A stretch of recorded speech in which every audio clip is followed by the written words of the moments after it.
I showed you how to arpeggiate a chord doing rhythm. Now I'm going to show you how to arpeggiate a chord doing a solo. Now it's really simple. You just take a chord and play the notes one at a time. This is a real common way to do it with the chord A minor.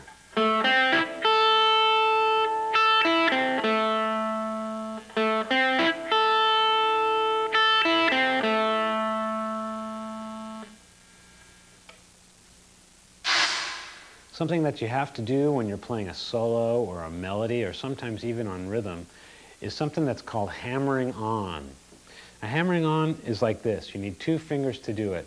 You start with one finger that's down on the fretboard like this, and you pick it, and then after you pick it, you take another finger, and without picking the note, kind of as if it were a hammer, bring it down to the fretboard. So you get something like this.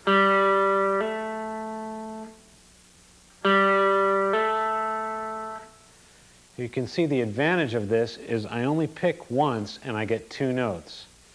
And when you're playing a lot of notes eventually, you'll see why not picking so many notes is really a good thing to do. So hammering on is making your finger like a hammer and bringing it down without picking. Now, the opposite of hammering on is called pulling off, which is pretty self-explanatory. You just pull off the same way you're hammered on.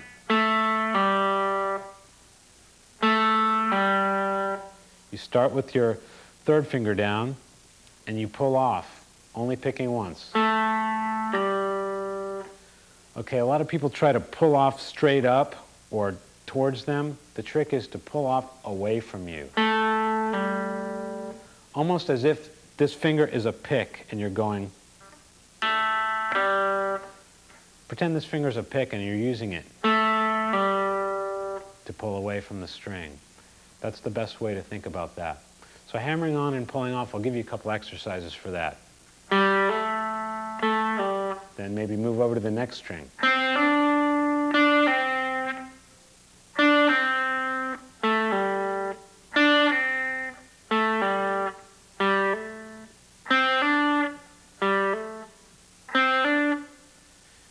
Work with those exercises for a little while and you'll get the hang of hammering on and pulling off pretty quickly.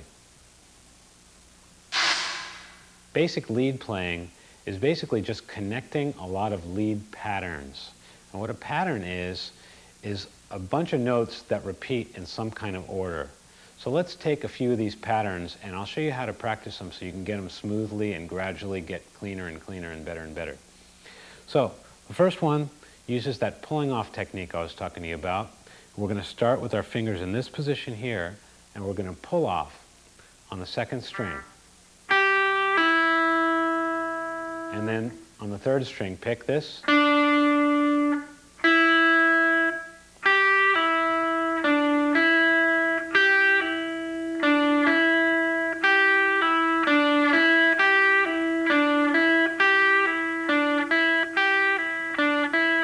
That's a really common lead pattern. When you hear it, it's usually played a little bit faster. But that's the way it's done. It's just that simple. Just do it really, really slowly and build up to speed. And don't even really worry about speed right now. Just get your fingers around these licks and just be able to play it. Speed will come natural. Okay, playing basic lead is basically about making variations of licks, because really there's only so many licks, but there's a million ways to change them around. So let's take the lick that we just did a minute ago and let's move it over to the next two strings. Instead of being right here, let's move it into these strings and frets here. So it's going to start on the 7th fret on the 3rd string, and the stretch isn't going to be quite so bad. It's going to be looking like this.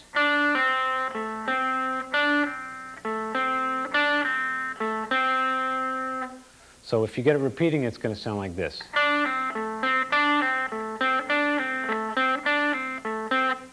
Okay, if you want to take that one further and make a variation of that, let's just do 2 pull-offs and go like this.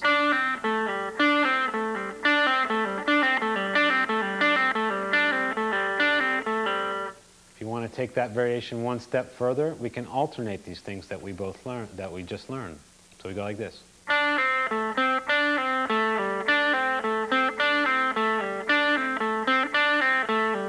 And if you really want to be rad, stick them all together.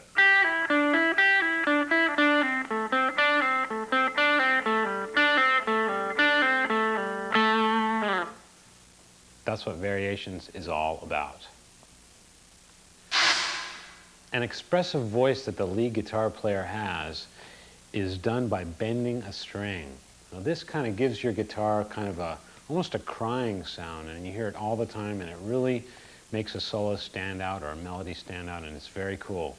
It's done like this. The B string is probably the easiest string to bend, so let's bend that first. The idea is to make it sound like this.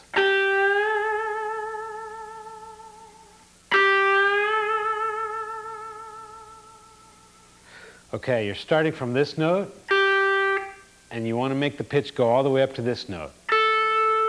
You don't want it to go too high or too low. You want it exactly from here to here. So you get...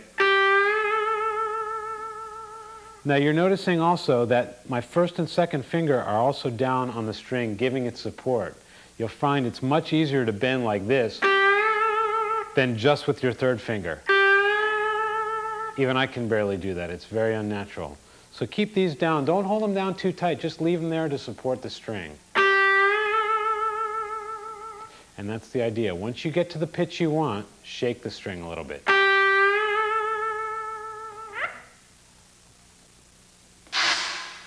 Now you were probably wondering what I was talking about when I said take the note and shake it on that last segment. Basically what that shaking is called vibrato, and that's what makes the note sound listenable. If you don't use it, it just sounds terrible.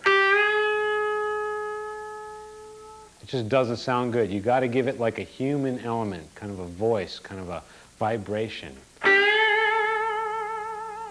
Now, to practice vibrato, you got to take it to different strings and do the same exact thing on the G string. Go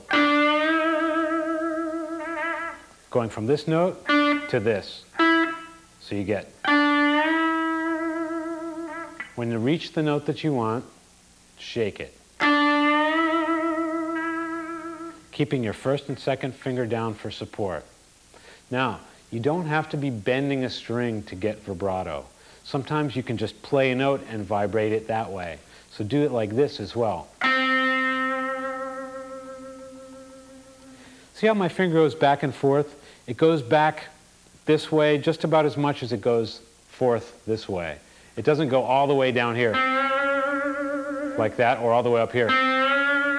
It goes evenly this way and that way, creating a pleasant sound. So to practice this, do all these techniques together slowly, one at a time.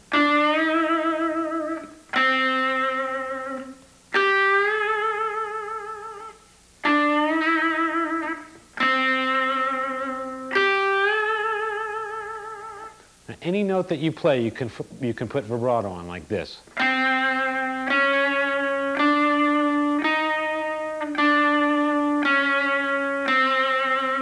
Practice it with each finger.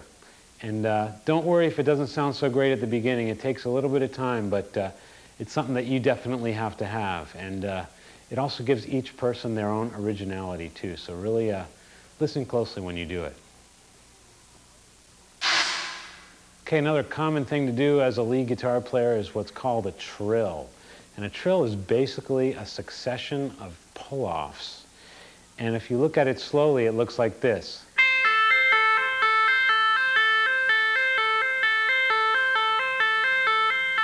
If you notice, I only picked the very first one. I didn't keep picking after that. And the way you often hear it is quite fast.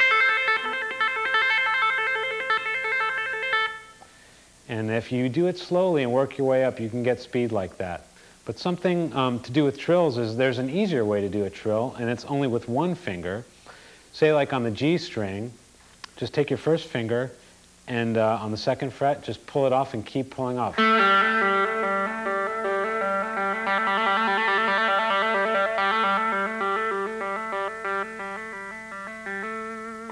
It's a very common thing to do, and kind of fun sometimes.